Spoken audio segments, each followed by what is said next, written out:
हीरे से भी कीमती है। हमने इस ईमान की कितनी परवाह की है। खुदा की कसम, ईमान की कदर पूछना चाहते हो हज़रत बिलाल से पूछो, ईमान की कदर पूछना चाहते हो हज़रत सुहेब रूमी से पूछो, ईमान की कदर पूछना चाहते हो हज़रत खुबैब बिन अदी से पूछो, ईमान की कदर पूछना चाहते हो हज़रत खबाब बिन अरत से पूछो, ईमान की कदर पूछना चाहते हो हज़रत बिलाल से पूछो, ईमान की कदर पूछना चाहते हो हज़रत सुमैया से पूछो, ईमान की कदर पूछना चाहते हो उम्मे अम्मारा से पूछो, ईमान की कदर पूछना चाहते हो हज़रत लुबैना से पूछो, ईमान की कदर पूछना चाहते हो हज़रत ज़नीरा से पूछो। ये वो लोग हैं जिन्होंने आंख में चिराग लगा दी, ईमान को बचा लिया, जिन्होंने अपनी बीवियों को तलाक़ें दे दी, ईमान को बचा लिया, बच्चे यतीम करा दिए, ईमान को बचा दिया, हवेलियों को छोड़ दिया, ईमान को बचा लिया, जायदाद को छोड़ दिया, ईमान को बचा दिया, उनकी लाशों के टुकड़े बिखर गए लेकिन ईमान को बचा दिया, आग में छिलांग लगा दी लेकिन ईमान को बचा लिया। उन्होंने सारी जिंदगी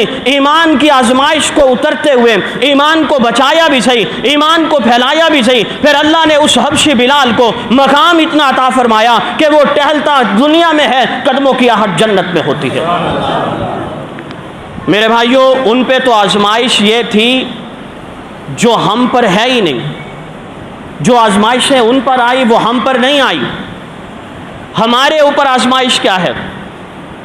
हमारे ऊपर आजमाइश ये है कि हम नमाज को बर वक्त अदा करें, ज़कात बर वक्त दें, हम लोगों के हुकूक को पायमाल ना करें, दुकानों पे कब्ज़ा ना करें, ज़मीनों पे कब्ज़ा ना करें, अल्लाह के हुकूक पूरे करें, बंदों के हुकूक पूरे करें, तब जाके ये होगा कि हमने ईमान की हिफाजत की है।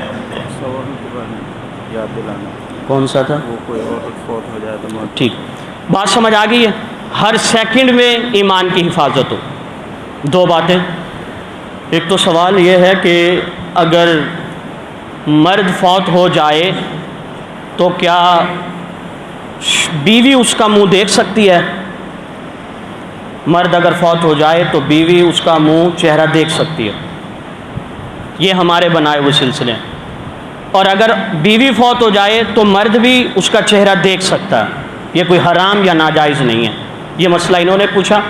बाकी एक बात जो मैं बताना चाह रहा हूँ कि हम अपने ईमान को महफूज कैसे कर सकते हैं, उसके लिए एक दुआ है कुरान शरीफ में, रब्बना ला तुज़िग़ क़ुलूबना बअद इज़ हदैतना वहब लना मिन लदुनका रहमतन इन्नका अंतल वहाब। हर दुआ में इसे मांगे। और आप सल्लल्लाहु अलैहि वसल्लम ने फरमाया अगर ईमान बचाना चाहते हो तो फिर क्या करो?